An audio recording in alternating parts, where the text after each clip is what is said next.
আসসালামু আলাইকুম রহমতুল্লাহ। সকলকে আন্তরিক ধন্যবাদ ও শুভেচ্ছা। দর্শক, ঐতিহাসিক কীর্তনখোলা নদীর পাড় থেকে আপনাদের সাথে সরাসরি সম্পৃক্ত আছি আমি মাইনুল ইসলাম। আপনাদেরকে দেখানোর চেষ্টা করতেছি কীর্তনখোলা নদীতে লঞ্চ চলাচলের মনোরম দৃশ্য। চরমোনাই লঞ্চঘাট থেকে আপনাদেরকে লঞ্চ ঘাট দেওয়ার দৃশ্যগুলো আপনাদেরকে দেখানোর চেষ্টা করতেছি। দর্শক, আপনাদের অবগতির জন্য জানাইতেছি যে চরমোনাইতে প্রতিদিন যে লঞ্চ সার্ভিসগুলো আছে এগুলো এখানে ঘাট দেয়।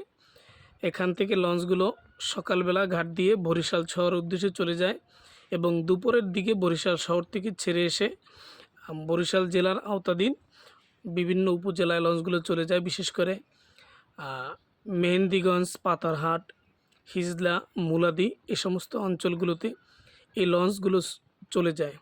এটা কীর্তনখোলা নদীর একটি চমৎকার দৃশ্য। দেখেন, নদীর ভিতর থেকে একটা লঞ্চ চলতেছে, খুব চমৎকার একটা ভিউ আসতেছে, চমৎকার দৃশ্য আপনাদেরকে দেখানোর চেষ্টা করতেছি।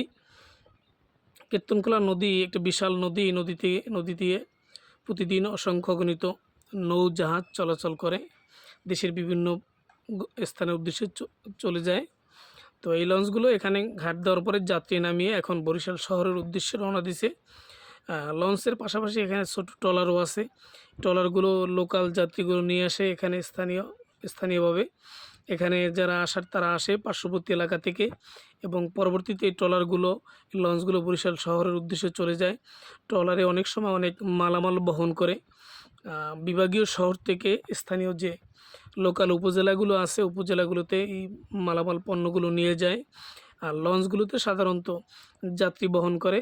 এখনও বরিশাল বিভাগের বরিশাল জেলার বিশেষ করে অনেক উপজেলা সড়ক পথের যোগাযোগ বিচ্ছিন্ন আছে। সে সমস্ত অঞ্চলে যাওয়ার জন্য একমাত্র মাধ্যম এখন পর্যন্ত এই সমস্ত লঞ্চ এবং ট্রলার। বিশেষ করে মেহেন্দিগঞ্জ, হিজলা, পাতারহাট এই সমস্ত অঞ্চলে সরাসরি বরিশাল শহর থেকে সড়ক পথে যাওয়ার ব্যবস্থা নেই, এই জন্য লঞ্চে যাতায়াত করতে হয়।